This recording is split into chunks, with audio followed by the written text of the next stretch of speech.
Sementara itu, PJ Wali Kota Malang Wahyu Hidayat bersama sejumlah pejabat di lingkungan pemerintah Kota Malang Jumat siang melakukan takziah ke rumah duka Ketua KPPS 20 Kelurahan Polehan Kecamatan Blimbing Kota Malang yang meninggal dunia usai menjalankan tugas.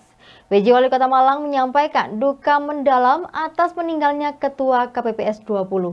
PJ Wali Kota Malang juga memberikan santunan kepada keluarga korban. PJ Wali Kota Malang Wahyu Hidayat yang didampingi Sekda Kota Malang Erik Setio Santoso serta sejumlah kepala OPD Jumat siang melakukan takziah ke rumah duka Sigit Widodo, Ketua KPPS 20 Kelurahan Polehan Blimbing Kota Malang yang meninggal dunia pada Kamis malam. Kedatangan PJ Wali Kota Malang disambut oleh keluarga almarhum Sigit Widodo. PJ Wali Kota juga memberikan santunan kepada keluarga korban. Dalam kesempatan tersebut, PJ Wali Kota Malang menyampaikan rasa duka cita yang mendalam atas meninggalnya Ketua KPPS 20 Sigit Widodo. Ia juga berterima kasih dan memberikan apresiasi kepada korban yang sebelum meninggal korban sempat melaksanakan tugasnya sebagai Ketua KPPS hingga proses penghitungan suara di TPS 20 selesai.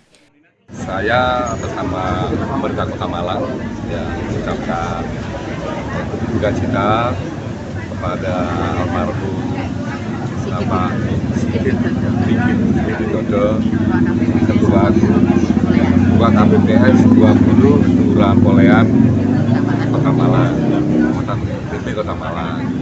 Dan ini memang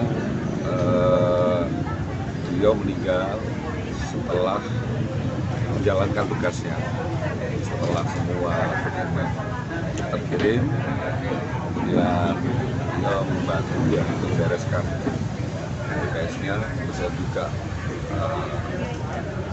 ada beberapa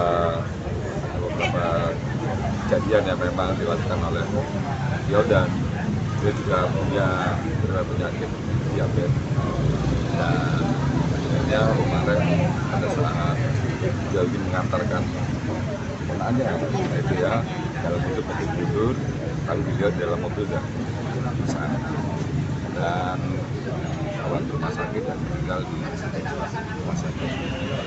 Kami dari Kota Malang dan juga dari kami kita memberikan Sekda untuk mengamankan dari keluarganya. Jelas kami juga kita kepada almarhum Widodo. Sementara Komisioner KPU Jawa Timur Rohani yang ikut takziah mengatakan saat ini terkait penyebab meninggalnya korban masih belum dipastikan. KPU Jawa Timur juga menyampaikan penghargaan kepada korban karena telah menyelesaikan tugasnya sebagai KPPS. Ditambahkan oleh Komisioner KPU Jawa Timur, petugas KPPS yang meninggal tercatat sebanyak 8 orang. Jumlah ini menurun dibanding pemilihan 5 tahun yang lalu. Sementara jenazah Sigit Widodo kemudian dimakamkan pada Jumat siang di tempat pemakaman umum setempat.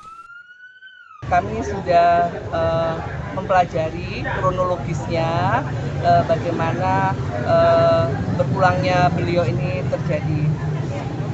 Dan kami juga menyampaikan penghargaan dan apresiasi yang setinggi-tingginya karena almarhum ternyata sudah merampungkan tugas-tugasnya sebagai KPPS. Kita tahu pekerjaan di TPS itu sifatnya sangat butuh kesukarelaan ya. Jadi mulai dari proses seleksi yang dibuat seleksi secara terbuka, artinya ada keinginan warga itu bergabung sebagai penyelenggara. Yang kedua, tugas-tugas beliau seperti menyampaikan pemberitahuan ke warga sudah disampaikan. Bahkan sampai dengan hari H, begitu di TPS itu planonya kurang, beliau juga menunggu, memastikan plano terkirim, kemudian melanjutkan aktivitas dan tugas-tugasnya. Berdasarkan keterangan yang kami peroleh dari pihak keluarga, setelah beliau menyampaikan kotak suara ke kelurahan, beliau kemudian dengan KPPS yang lain sudah membersihkan TPS. Ya. Setelah itu beliau pulang, mandi, istirahat, dan sempat tidur sampai kurang lebih setengah 3 sore beliau istirahat. Nah, setelah itu baru ada berita beliau diminta bantuan untuk mengantarkan keponakannya yang sedang sakit. Nah. Simon Alfredo melaporkan.